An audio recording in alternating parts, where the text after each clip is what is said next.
Today's tech news moves fast, but understanding it shouldn't be hard. That's why Snarful Solutions Group brings you Connecting the Dots, where we break down what's happening in tech and why it matters to you. Now, let's dive in with your hosts. Welcome to Connecting the Dots. I'm Alex. And I'm Morgan. Great to be here. It is Thursday, August 21st, 2025. We're here to help you make sense of the tech world, connecting those big headlines to what actually matters in your day-to-day. Exactly. Today, we're looking at some really interesting stuff coming out of Google based on the Morningstar report. It feels like they're doing this quiet, almost invisible overhaul of their hardware. Yeah, focusing on their own AI chips, user experience. It's less flash, more substance. No, totally. It impacts everything from earbuds to phones. But hey, before we jump into Google land, let's get a quick pulse check on the wider world. Good call. First up, weather here in Sacramento. Another hot one, folks. High of 102 Fahrenheit today. Stay cool. Definitely. Nationally, Hurricane Erin is moving offshore from North Carolina, which is good news. But still seeing dangerous surf, rip currents, and some coastal flooding in the Outer Banks and mid-Atlantic. And that hazardous record heat continues out west, unfortunately. Looks like it'll stick around through the weekend. Okay, quick look at the markets. As of Wednesday's close, the Dow was up just a tiny bit, 0.03%, but it's still down slightly for the week, about 0.06%. And the S&P 500 dipped a little yesterday, 0.17%, making it down about 0.75% for the week. All right. And Bitcoin. Bitcoin closed today, Thursday, at around $113,178. That's down almost 1% on the day and over 2.5% down for the week. So, yeah, bit mixed. Gotcha. And, okay, for our fellow Giants fans. Oh, boy. Yeah, not great news. They played the Padres yesterday, August 20th, and lost 1-8. Ouch. Yeah, J.P. Sears pitched well for San Diego, and Gavin Sheets hit 2 homers. Just wasn't our night. Nope, definitely not. Okay. Onwards and upwards. Yeah, right? That's the spirit. Okay, let's shift gears. Time to get into the Morningstar Tech Report. It's all Google today. Right, and we're kicking things off with something many of us use daily, earbuds. Google dropped 2 new pairs, the Pixelbuds 2a and the Pixelbuds Pro 2. Now, the 2a caught my eye. They're the budget option, $129.99, out October 9th.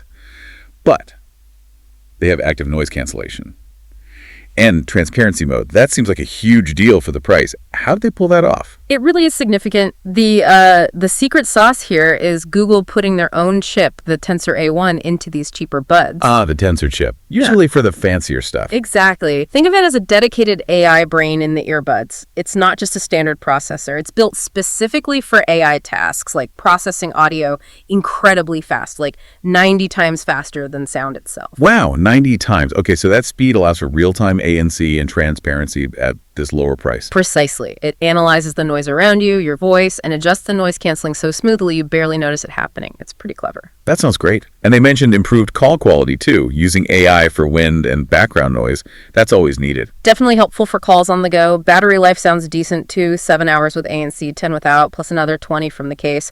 Okay, but here's something that really stood out. Repairability. The inside pops out to replace the battery.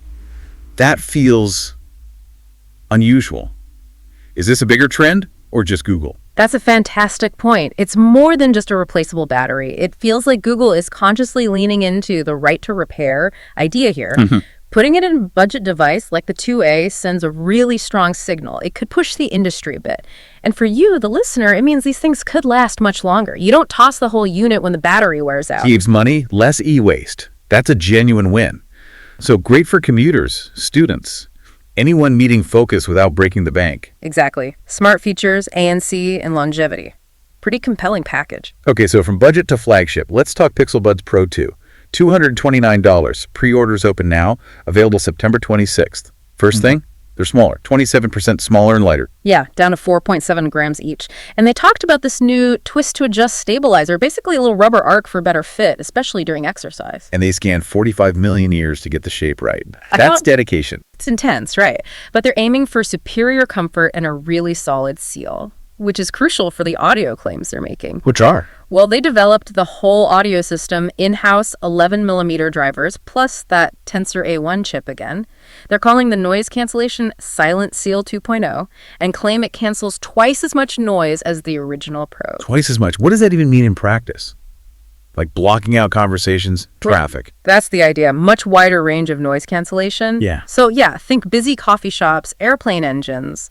It should create a much deeper sense of immersion. Or, let you actually hear your podcast on the subway. That could be game-changing. And I saw something about conversation detection. It turns off ANC when you talk. Yeah, that's super handy. You start talking, transparency mode kicks in automatically so you can chat, then it fades back to ANC when you stop. Yeah. No more fiddling with controls for quick interactions. Brilliant. And call quality gets a boost too. 3 mics per bud. 3 mics, plus upgraded AI algorithms for clearer calls. So yeah, these seem aimed as squarely at power users, professionals, people who need top-tier noise cancellation and call clarity. And there's that Gemini Live feature too. Hey Google, let's talk live. What's that about? It's leaning into more seamless AI integration. Think potentially real-time translation or maybe proactive info during calls.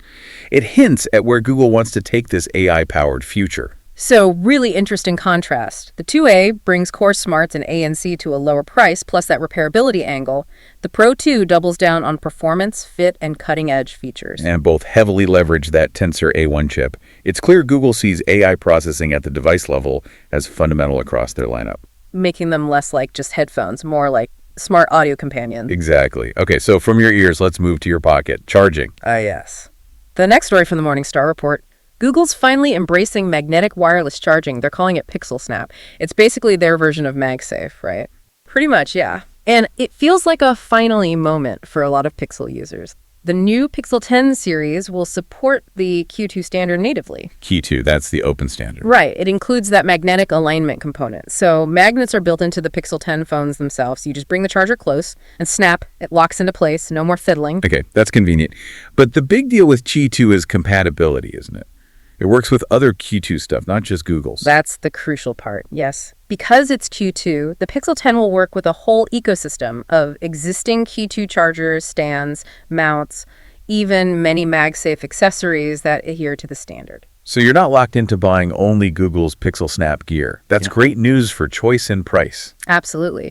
Though Google is launching their own lineup, of course. There's the Pixelsnap Charger Puck for $39.99. It's Q2 certified and can deliver up to 25W wirelessly to the Pixel 10 Pro XL. 25W wireless, that's pretty fast. It is, and they have a stand accessory you can bundle with the Puck for about $70. They say it's sturdy enough even for the Pixel Fold. Okay, what else? A neat little Pixelsnap ring stand for $30. It's a magnetic ring that folds out so you can prop your phone up. Apparently it has a soft lining so you can rotate the phone without taking the ring off. Huh, clever. And cases. Yep, Pixelsnap compatible cases, various colors, ranging from about $50 to $70. And they also announced a new dual-port 67W USB-C wall charger, the Pixel Flex, for $60. Portable, folding prongs prioritizes the Pixel when charging 2 things. Okay, so boiling it down for everyone listening. Mm-hmm. Pixelsnap means no more guesswork lining up your phone on the charger. Right. Convenience number 1. Plus, faster wireless charging 15W, generally with Q2, up to 25W for the Pro XL with the right charger. Yeah, a solid speed boost. And crucially, because it's Q2, you can tap into that huge existing market of magnetic accessories. You're not stuck in Google's garden. Exactly. More choice, more flexibility, magnetic stands, car mounts, wallets. It just makes using your phone throughout the day that much easier. It really feels like a necessary catch-up move for Pixel, but a very welcome one. Removes a daily friction point. Agreed. Embracing an open standard is always good for users. All right, let's get to the main event from the report. The phones themselves. The Google Pixel 10 Pro and 10 Pro XL. The flagships. And like we hinted earlier, the story here isn't really about a radical new look. It's about what's inside. That invisible revolution. So design-wise, similar to the Pixel 9. Boxy, glass, matte back, shiny sides. Largely, yes. Subtle tweaks, new colors maybe, but the overall form factor is familiar. The Pro is 6.3 inches, the Pro XL is 6.8 inches, both OLED, very bright displays. Okay, let's get the practical stuff out of the way. Pricing and availability. Pre-orders start today, August 21st. They'll be available next week, August 28th. And the cost. The Pixel 10 Pro starts at $999 for 128 gigs of storage, goes up to $1,449 for a terabyte. And the bigger XL. The Pro XL starts at $1,199, but that's for 256 gigs. No, 128 gig option on the XL this year. It goes up to $1,549 for the terabyte model. Got it. So not cheap, but flagship prices. Now let's talk about those upgrades you can't see. What's the big deal internally? Okay, first and foremost, Tensor G5. This is Google's first fully custom chip. They designed it entirely in-house, and it's made by TSMC on their cutting-edge 3nm process. 3nm. That's the really small, really efficient stuff, right? Yeah. What does that actually mean for me using the phone? It means potentially huge gains in performance and power efficiency. Google, having full control, lets them optimize everything for AI tasks. So think faster AI features, smoother overall operation, and hopefully significantly better battery life without needing a physically bigger battery necessarily. Okay, so the chip is a big leap. What else? Storage. They finally upgraded the storage system. It's called zoned UFS, based on the newer, much faster UFS 4.0 standard. This has been overdue. Zoned UFS. How will I notice that? Apps opening faster. Exactly. Apps should launch quicker, saving large files or photos should be faster, games might load quicker. It reduces those little micro lags and stutters, just makes the phone feel more responsive. Plus, both phones get 16 gigs of RAM. Nice. Okay, so faster chip, faster storage, lots of RAM. Sounds like a performance boost. What about battery life to support all that? Pretty substantial batteries. The 10 Pro gets 4,870 mAh with 29W wired charging. The 10 Pro XL gets a massive 500-200 mAh battery, their biggest ever, with 39W wired charging. Whoa, 5,200 mAh. That's huge. Combine that with the efficient chip and the new Key 2 wireless charging. What are they claiming for longevity? They're saying 30 plus hours of battery life, which is a jump from the 24 hours plus claim for the Pixel 9. That faster Q2 wireless charging 15W on the Pro, 25W on the Pro XL definitely helps too. That 30 plus number sounds great for power users, but does stuffing such a huge battery in the XL make it noticeably thicker or heavier? Is there a trade-off? That's always the question. Google seems to be relying on the G5's efficiency to maximize that capacity without making the phone feel like a brick. The physical dimensions haven't changed drastically, apparently. Okay. And cameras. Pixels are known for cameras. Same hardware. The sensors themselves, yes, 50MP main, 48MP ultra-wide, 48MP 5x telephoto. But the software and the processing power of the Tensor G5 unlock new tricks. Like what? They're talking 100x hybrid zoom, thanks to better image processing. There's a Gemini-assisted camera coach that gives you tips in real time. Like a built-in photo tutor. Sort of, yeah. And Auto Best Take, for group shots, it uses AI to find the best expressions from a burst of photos and merge them.